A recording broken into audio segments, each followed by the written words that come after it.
제가 가지고 있는 성경은 신약성경 204면에 사도행전 10장 17절부터 33절 말씀까지를 제가 한 절 읽고 여러분들 한 절 읽고 교독하며 읽도록 하겠습니다. 베드로가 본 바 환상이 무슨 뜻인지 속으로 의아해하더니 마침 고넬료가 보낸 사람들이 시몬의 집을 찾아 문 밖에 서서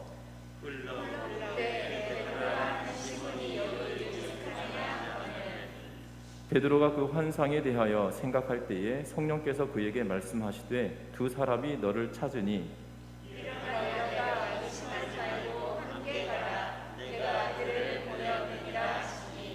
베드로가 내려가 그 사람들을 보고 이르되 내가 곧 너희가 찾는 사람인데 너희가 무슨 일로 왔느냐.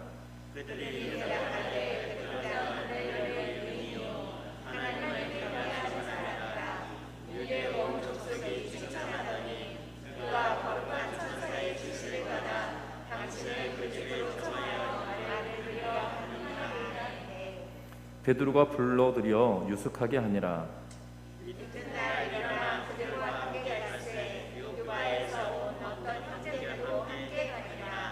이튿날 가이사랴에 들어가니 고넬료가 그의 친척과 가까운 친구들을 모아 기다리더니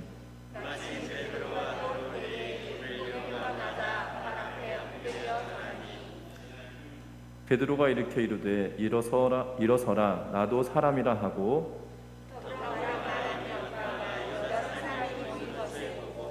이르되 유대인으로서 이방인과 교제하며 가까이 하는 것이 위법인 줄은 너희도 알거니와 하나님께서 내게 지시하사 아무도 속되다 하거나 깨끗하지 않다 하지 말라 하시기로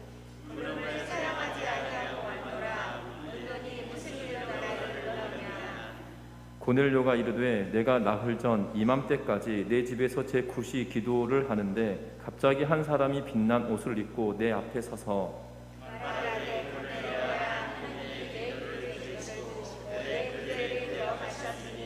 사람을 요바에 보내어 베드로라 하는 시몬을 청하라. 그가 바닷가 무두장이 시몬의 집에 유숙하느니라 하시기로 내가 곧 당신에게 사람을 보내었는데 오셨으니 잘하였나이다. 이제 우리는 주께서 당신에게 명하신 모든 것을 듣고자 하여 다 하나님 앞에 있나이다. 아멘. 우리 서로 인사 나누고 말씀 나누겠습니다. 사랑하고 축복합니다.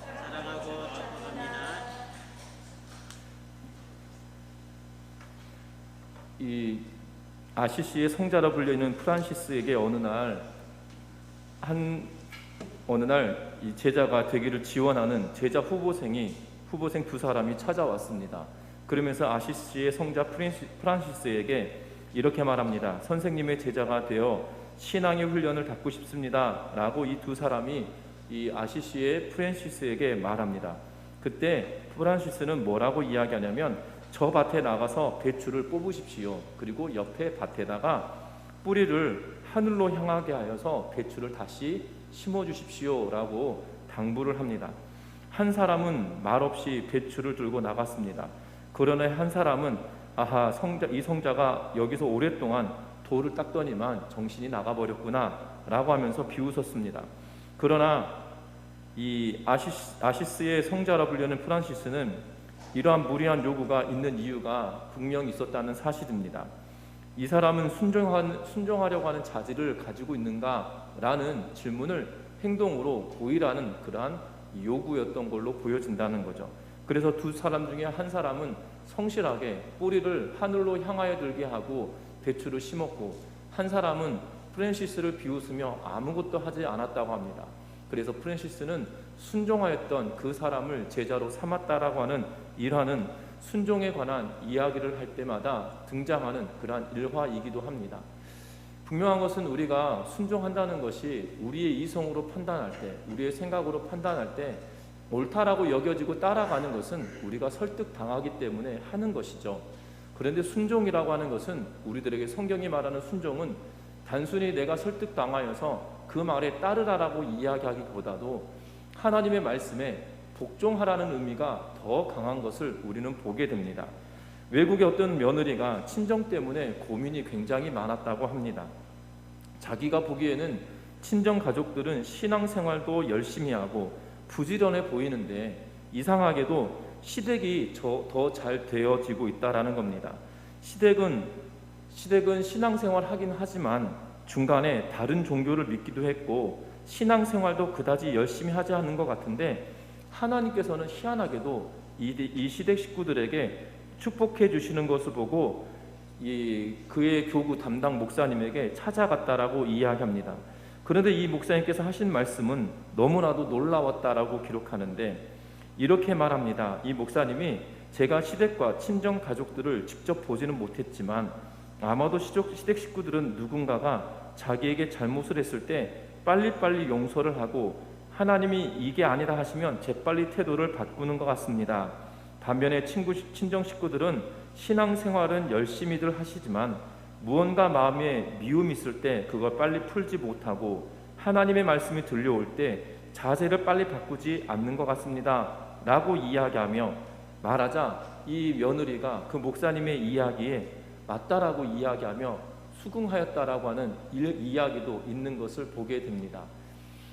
분명한 것은 순종이라고 하는 것이 쉽지 않은 것을 우리는 보게 되죠. 신앙생활을 열심히 해왔던 친정 식구들과 열심히 하지 않은 것 같음에도 불구하고 하나님께서 복을 주시는 것을 보고 상담하였던 이 며느리의 이야기는 우리들에게도 마찬가지로 순종이라고 하는 것이 생각처럼 쉽지 않은 것처럼 보여진다는 겁니다. 분명한 것은 우리들에게 하나님이 순종을 요구하실 때 우리는 어떠한 태도로 하나님께 나아가고 있냐는 것이지요. 오늘 성경의 말씀은 우리가 너무나도 잘 알고 있는 베드로와 고넬료의 만남에 대한 이야기를 하고 있는 것을 보게 됩니다. 고넬료는 가이사랴 지방의 이 백부장으로 로마의 군대의 장교였던 것을 보게 됩니다. 그리고 그가 제9시 기도 시간에 그가 기도할 때에 하나님께서 사자를 보내어 그로 하여금 베드로를 청하라라고 말하고 있는 것을 보게 되고, 그리고 이 욥바로 가서 베드로를 데려오라고 사람들을 보내었는데, 때마침 욥바에 있던 베드로는 이 하나님께서 보자기에 쌓아 있는 그런 그릇을 내려 보내주시면서 이것을 먹으라고 이야기하는데, 그 안에 가까이 할 수 없는 부정한 짐승을 먹으라고 하시는 것을 보고 내가 이것을 먹을 수 없다라고 하나님께 항변하자, 하나님은 3번에 걸쳐서 그에게 내가 정결하게 했는데 왜 먹지 못하느냐라는 환상을 보여주셨다는 거죠. 그리고 난 이후에 오늘 본문의 내용은 고넬료가 보낸 사람과 베드로가 만나게 되어지고, 베드로가 고넬료가 보낸 사람들을 따라서 고넬료가 있는 가이사랴까지 옮겨가고 있는 내용이 오늘 본문의 내용입니다. 분명한 것은 오늘 본문의 내용을 통하여서 우리들의 믿음이 순종으로 말미암아 시작되어지고, 순종은 우리의 참 믿음이 되어지는 것을 다시 한번 생각하고 보았으면 좋겠는데요. 저와 여러분들도 오늘 본문의 말씀을 통해서 하나님의 말씀에 순종의 길을 걸어갈 수 있는 결단을 하는 복된 아침이 되시기를 주의 이름으로 부탁드립니다. 먼저 오늘 본문의 말씀에 보면 19절과 20절 말씀 같이 한번 읽어보겠습니다. 19절과 20절 말씀입니다.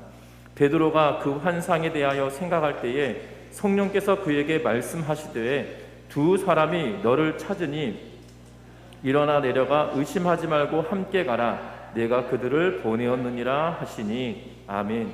오늘 성경에 보면 베드로가 환상에 대하여 생각하고 있었습니다. 그런데 그 환상에 대하여 생각하고 있을 때에 고넬료가 보낸 사람들이 시몬이 머물고 있는 곳에 와서 시몬을 찾고 있는 소리를 듣고, 그리고 이 성령께서 그에게 말씀해 주십니다. 지금 너를 찾아 사람이 왔다. 그리고 일어나 내려가서 의심하지 말고 함께 가라고 하시는 성령의 말씀에 그는 귀를 기울이고 있는 것을 보게 되어집니다. 정말로 베드로가 이 음성을 들었을 때 고넬료가 보낸 사람들을 마주하게 되어지고, 내려가서 무슨 일인가 물을 때에 또한 자초지종을 설명하고 있는 내용이 그 이후에 기록하고 있는 것을 보게 되는데, 자기들은 고넬료 백부장이 보낸 사람인데 고넬료는 하나님을 경외하는 사람이고, 하나님을 경외할 뿐만 아니라 많은 사람들에게 구제를 하며 기도하는 사람이다라고 22절에 소개하고 있는 것을 보게 되어집니다. 베드로는 이런 과정을 통해 점점점 마음속에 궁금해하였던 그러한 퍼즐들이 하나둘씩 맞추어져 가는 것처럼 느꼈던 것 같습니다. 왜냐하면 하나님께서 그에게 보여주셨던 환상 3번에 걸쳐서 보자기에 쌓인 그릇 안에 들어있던 부정한 짐승들을 먹어라 라고 하셨던 그 말씀들이 결국 이방인을 이야기하는 것 같다라는 의미를 깨닫게 되어졌던 걸로 보여집니다. 자기가 봤던 그 동물 환상은 단순히 유대인들의 음식과 정결법에 따른 것이 아니라 이방인들을 향한 하나님의 새로운 계획을 그에게 보여주시고 하나님께서 행하실 일들을 그에게 나타내주고 계시다는 것을 점점점 깨닫기 시작했다는 겁니다. 그래서 그는 이제 그들과 함께 떠나기로 결단하고 23절 말씀에 보면 베드로가 그들을 불러서 유숙하게 하고 이튿날 일어나서 그들과 함께 욥바를 떠나서 가고 있는 것을 보게 됩니다. 그런데 놀라운 것은 베드로와 함께하고 있던 욥바로 내려왔던 형제들과 함께 갔다라고 성경은 기록하고 있고 이튿날이 되어서 가이사라에 도착했다라고 성경은 이야기하고 있는 것을 보게 됩니다. 여러분들 놀랍습니다. 베드로는 하나님의 사람이고 성령의 충만함을 경험한 사람이기 때문에 우리는 순종한다라는 것이 쉬운 것처럼 느껴질 것입니다. 현대는 이 외국 사람들과 많이 교류하는 그러한 시대입니다. 과거에는 제가 살았던 이 중고등학교를 다녔던 지역에 초중고를 다녔던 지역에서는 외국인을 만난다는 것은 정말 하늘의 별 따기였고 외국인을 만난다라면 이 몰몬교에서 선교사로 들어온 이 외국인들 말고는 외국인이라는 것을 본다는 것은 쉬운 일이 아니었습니다. 그런데 지금도 제 부모 어머니가 살고 계시는 지역에 가면 외국인을 만난다는 것이 그때처럼 어렵지 않아요. 식당만 가더라도 외국인을 만나는 것이 어렵지 않은 그러한 시대가 되었습니다. 과거에는 우리가 외국인을 만날 때 과거라고 해서 100년 전, 200년 전이 아니고요. 20, 30년 전만 하더라도 외국인을 만날 때 여러분들 얼마나 이 가슴이 콩닥거리고 두려우셨었습니까?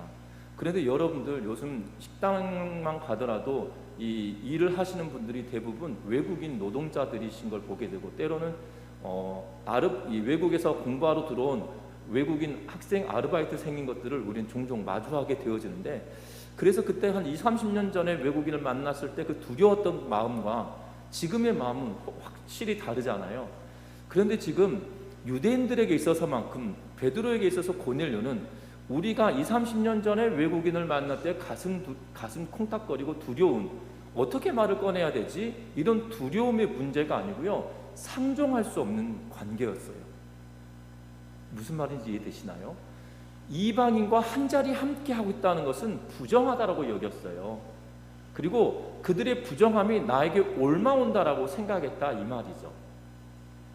그러하기 때문에 유대인 입장에서 보면 이방인은 정말 그들과 상종할 수 없는 그런 관계의 사람이었다는 것입니다. 그런데 베드로가 지금 성령의 말씀에 순종하며 순순히 나아가고 있는 모습을 보게 되죠. 그래서 하나님께서 가라고 명령하실 때에 그는 담대하게 나아가고 있는 그러한 모습을 보게 된다는 겁니다.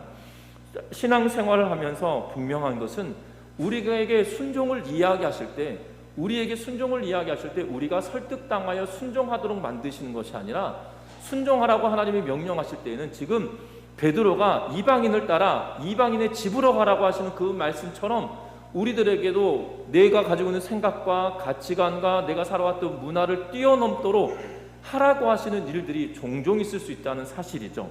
내 상식이나 내 이성이나 내 경험에 맞추어 보았을 때 우리는 그것에 맞추어서 그것에 합당하게 신앙생활할 때가 있는데요. 분명한 것은 그것을 뛰어넘어서 순종하라고 요구할 때 우리는 어떠한 태도로 이 말씀을 받아들일 수 있겠냐는 것입니다. 우리는 성경을 읽을 때도 하나님 말씀 중에 상식적이고 과학적인 근거가 맞으면 이것은 내가 받아들이고 맞지 않으면 빼버리는 그러한 말씀을 걸러서 읽기도 하는 것이 우리들의 모습인데 성경은 분명하게 그럼에도 불구하고 성경이 말씀하는 대로 순종하고 지키라라고 우리에게 요구하고 있다는 사실입니다.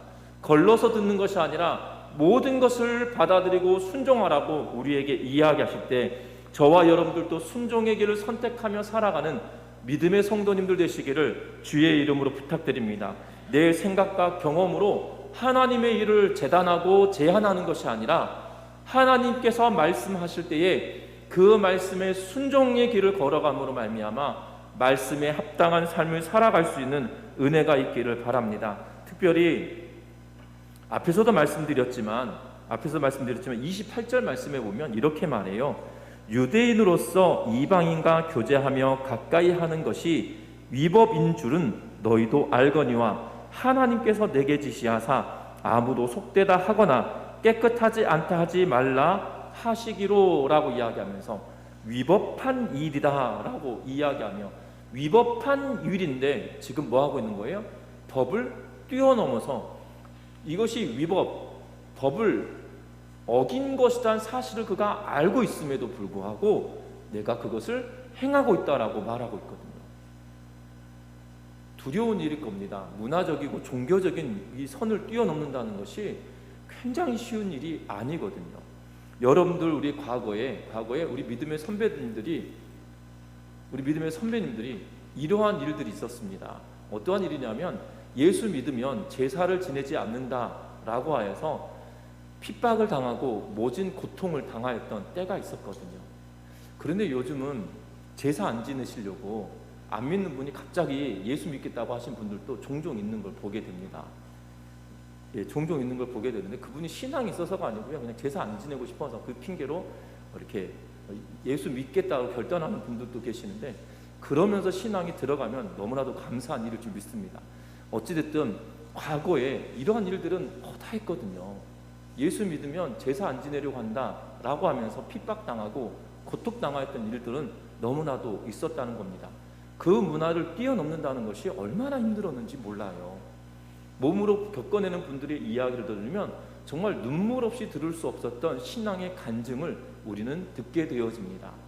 여러분들 현대는 그렇지 않기 때문에, 우리의 주변에 신앙생활할 때 이러한 고통이나 어려움이 없기 때문에 순종한다는 것이 쉬운 것처럼 느껴지지만, 저와 여러분들이 정말 순종의 길을 선택할 때 단단한 각오를 하며 나아갈 수 있는 믿음의 은혜가 있기를 바랍니다.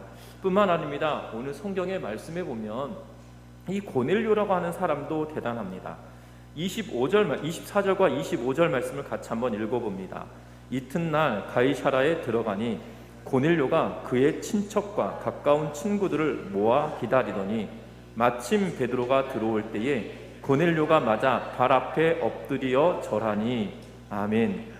오늘 말씀에 보면 고넬료가 베드로가 도착했을 때 딱 보니 고넬료가 그의 친척과 가까운 친구들을 다 불러 모은 거예요.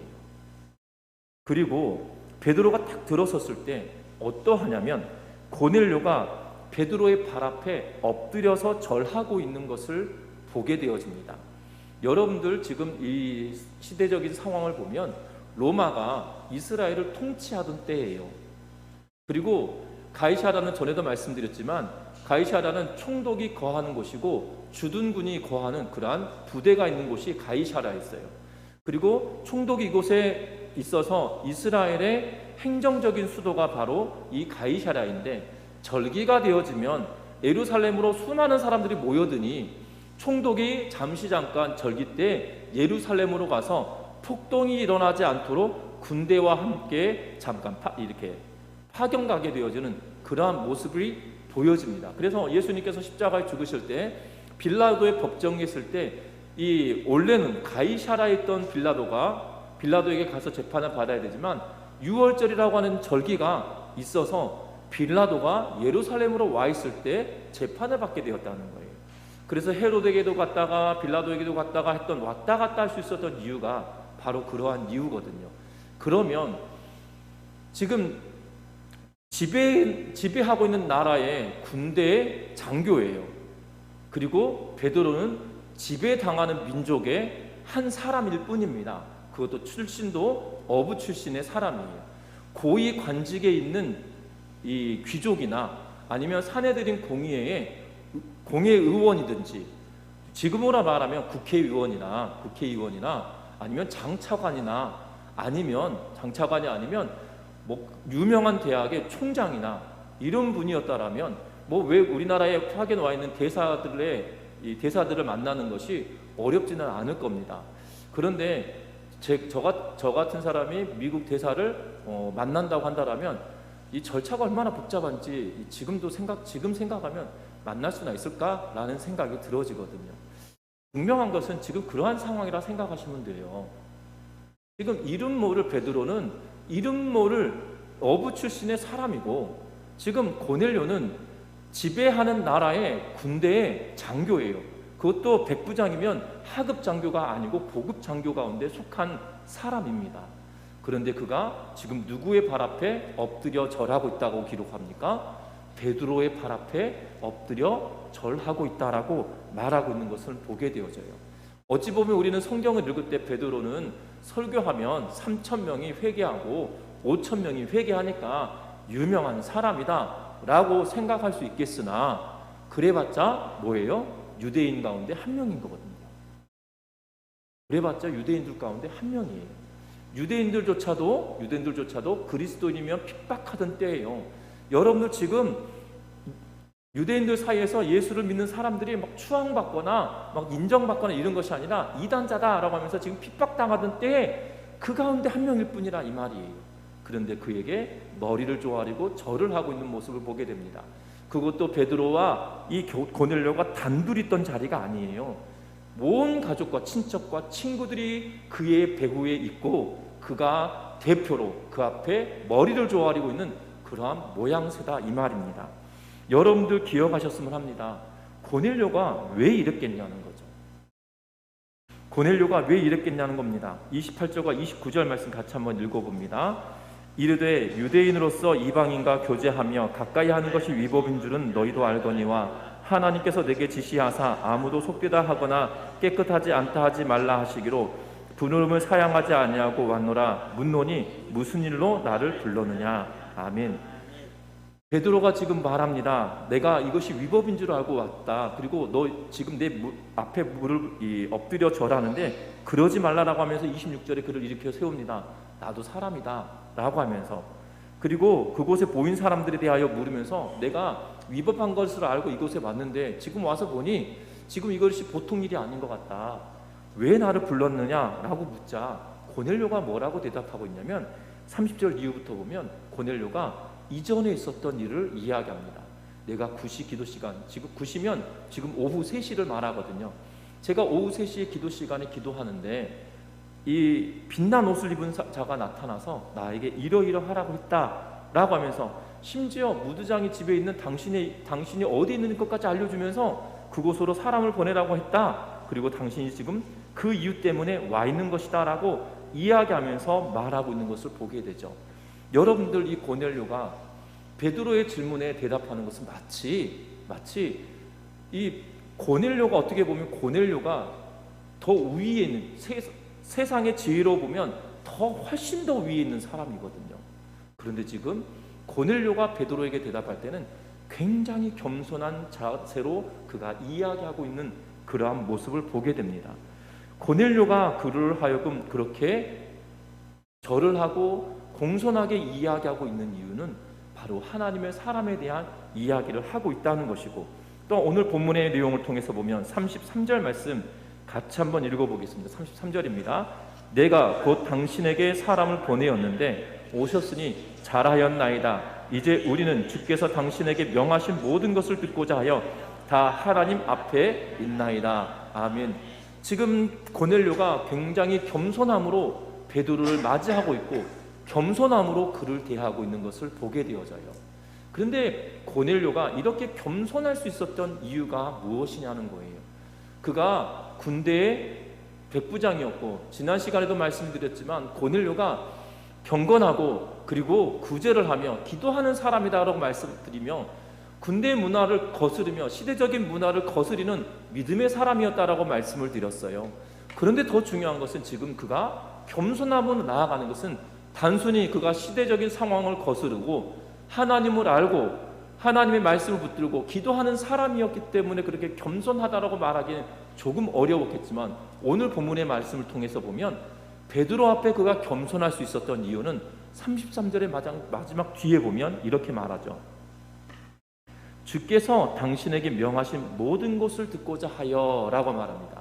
지금 베드로를 통해서 듣는 말씀을 듣고자 원합니다라고 이야기하는데 그 뒤에 뭐라고 이야기합니까? 하나님 앞에 있나이다 라고 이야기하고 있어요. 지금 앞에는 베드로가 있어요. 그리고 베드로가 전하는 말을 듣고자 원해요. 그런데 그 고넬료가 지금 생각하고 있는 것은 뭐냐면 당신의 말이 하나님의 말씀 앞에 내가 서 있습니다. 하나님 앞에 내가 서 있습니다. 라는 그러한 마음으로 베드로를 대하고 있는 그러한 모습을 보게 되어진다는 겁니다. 여러분들 이것은 상상할 수 없는 일인 것 같아요. 베드로도 사람이고요. 베드로가 성령이 충만하여 능력을 행하는 사람이었다 할지라도 그래봤자 유대인이거든요. 그런데 지금 고넬료가 베드로 앞에 머리 숙여 절을 하며 그의 온 가족과 친척들과 친구들을 다 모아놓고 베드로의 입에서 나오는 말을 고대하고 기대하는 이유는 다른 것이 아니라 우리가 지금 하나님 앞에 서 있습니다라고 고백하고 있는 마음에서 겸손함이 나오기 시작했다는 거죠. 여러분들 기억하셨으면 합니다. 뭘 기억해야 되냐면 지금 이 모든 일련의 과정은 하나님께서 만들어 가시고 하나님께서 행하셨고 하나님께서 그들에게 말씀하시기 위하여서 베드로를 불러주셨다는 사실을 확고하게 믿으면서 그가 바라는 것은 베드로가 와서 하나님의 말씀을 전함이 곧 하나님의 말씀이다라고 여기고 있는 신앙의 마음이 그에게 있었다는 거예요.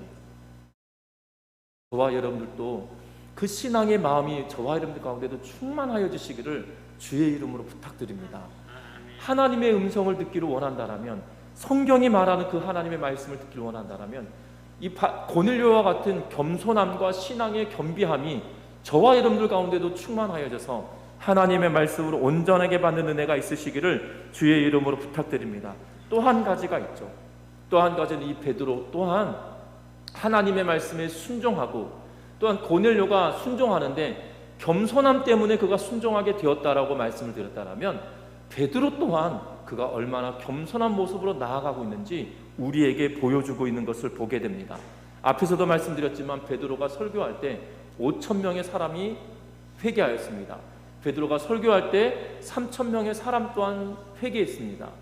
그리스도인들에게 있어서만큼은 베드로는 굉장히 유능한 제자들 가운데 하나였고, 또한 베드로가 예수님의 수제자였다는 것은 그 누구도 대부분 알고 있었던 사실이었기 때문에 베드로는 그리스도인들 입장에서는 굉장히 유명한 사람이었을 수도 있습니다. 어떻게 보면 유명할 수도 있습니다. 그런데 베드로의 모습을 통해서 보면 뭐라고 이야기합니까? 지금 베드로 앞에 절하고 있는 고넬료를 일으켜 세우며 26절에 베드로가 이렇게 이르되 일어서라, 나도 사람이라 하고 더불어 마름에 들어가 여러 사람들이 모인 것을 보고 라고 이야기하면서 26절과 27절에 기록하고 있는데 나도 사람이다 라고 이야기하고 있는 것을 보게 됩니다. 어떻게 보면 베드로는 교만해질 수도 있는 그러한 상황일 수 있습니다. 그러나 그는 교만치 않고 있다는 거예요. 지금 베드로가 이 욥바에서 일어났었던 일들은 무엇입니까? 죽은 자를 살렸던 일을 경험했던 사람이에요. 하나님께서 저에게 그런 은사를 주시지 않은 이유가 있는 것 같습니다. 양영숙 목사가 죽은 사람 살렸다 하더라 그러면 저는 어깨가 이렇게 올라갈 것 같아요. 그러니까 하나님께서 그런 은사는 안 주시는 것 같습니다. 아마 죽은 사람 살렸다 그러면 저희 교회에 막 미어 터질 겁니다. 네. 어쩌면 그럴 수도 있을 것 같아요. 굳이 왜 살렸을까? 뭐 이런 사람이 있어서 또 떠나갈 수도 있겠지만, 그런데 분명한 것은 그런 은사를 행했다라면 제가 베드로라면 이 어깨가, 우리는 어깨뽕이라고 하잖아요. 이렇게 막 어깨가 막 치솟아 올라가고 엄청 교만해지고 목이 막 뻣뻣해지고 이럴 것 같거든요. 그래서 지금 베드로의 입장에서 보면 지금 바로 직전에 사람을 살린 일을 경험했거든요. 사람을 살린 일을 경험했어요. 그런데 지금 베드로가 어떠합니까? 나도 사람이다, 일어나라 라고 하면서 겸손하게 나아가고 있는 모습을 보게 된다는 겁니다. 우리 믿음의 성도 여러분들, 순종과 겸손은 함께 가는 것 같습니다. 아니, 함께 간다라고 오늘 본문 우리에게 말해주고 있습니다. 베드로가 성령의 말씀하심에 순종하고 있거든요. 그리고 그가 하고 있는 견지는 겸손함이 견지되어지고 함께 가고 있는 것을 보게 되어져요. 고넬료도 마찬가지입니다. 고넬료도 하나님의 사람이 그에게 말씀하실 때에 욥바로 사람을 보내서 베드로를 청하고 있는 것에 순종하고, 지금 그 순종함이 이루어져서 베드로가 앞에 있을 때 그가 겸손하게 머리를 숙이며 나아가고 있는 모습을 보게 되죠. 오늘 이 성경에 등장하는 고넬료나 베드로, 이 두 사람 다 순종함이 그들에게 있고 겸손함이 그들에게 있다는 거예요. 저와 여러분들 신앙의 여정 가운데도 이러한 은혜가 있으시기를 주의 이름으로 부탁드립니다. 믿음의 삶을 살아간다, 하나님의 백성이다, 나는 그리스도인이라고 이야기하면서 순종의 길에 서 있지 않고 겸손함이 우리에게 있지 않는다라면, 우리는 이 둘은 동일하게 지금 보여주고 있는 겸손함과 순종함을 보여주고 있는데, 믿음의 사람들은 동일한 길을 걷고 있다는 거예요. 다른 길을 걷는 것이 결단코 아니에요. 그러면 저와 여러분들도 신앙의 길을 걸어가고 있다라면 겸손과 순종이 우리의 삶에 충만하게 이루어져서 날마다 순종하는 삶, 날마다 겸손함이 우리의 삶 가운데 겸비되어지는 은혜가 있으시기를 주의 이름으로 부탁드립니다. 그래서 우리의 신앙의 여정에 정말 믿음의 길을 걸어가는 저와 여러분들이 하나님의 은혜를 경험하고 하나님의 놀라운 은혜를 체험하는 믿음의 성도님들 되시기를 주의 이름으로 부탁드립니다. 말씀을 맺으려고 합니다. 순종은 앞에서도 말씀드린 것처럼 우리가 무엇 하나님의 말씀에 설득되어져서 이러하니까 이러해야만 해 라는 말씀에 순종하는 것은, 그것은 순종이 아니라 설득당함이죠. 순종은 우리에게 복종이라고 하는, 내 머리에 이해가 되지 않고 내 머리의 한계를 뛰어넘으라 할지라도 순종하는 것, 복종하는 것을 요구하고 있다는 사실입니다. 저와 여러분들이 그러한 하나님의 요구에 우리가 맞닥뜨렸을 때 순종하는 삶을 살아가시기를 주의 이름으로 부탁드리고, 말씀 앞에 순종할 수 있는 이유는 말씀 앞에 겸손함으로 나아갈 때 가능하다는 거예요. 저와 여러분의 삶에 겸손과 순종이 날마다 우리 안에 있어서 하나님께서 말씀하실 때에 그 어느 때, 어느 순간, 어느 곳에 있든지 간에 아멘하며 나아갈 수 있는 믿음의 성도님들 되심으로 말미암아 하나님의 역사에 동참할 수 있는 은혜가 있으시기를 주의 이름으로 부탁드립니다. 우리 다음 주에 보겠지만 하나님의 역사에 베드로와 고넬료는 그 주인공이 되어지고 있다는 거고, 선교 역사, 이 기독교 역사 가운데 이 베드로와 고넬료의 사건은 지금까지 회자되면서 우리들에게도 하나님의 역사하심을 보여주고 있는 산 증거가 되어지고 있는 것을 보게 되는데, 저와 여러분들이 순종과 겸손의 삶을 살아갈 때 우리로 하여금 하나님의 역사하심을 경험하게 하시고 하나님의 역사에 동참하게 하신다는 것을 기억하면서 하나님의 일에 참여하는 우리 전미중학교의 모든 성도님들 되시기를 주의 이름으로 부탁드립니다. 우리 찬양하시겠습니다.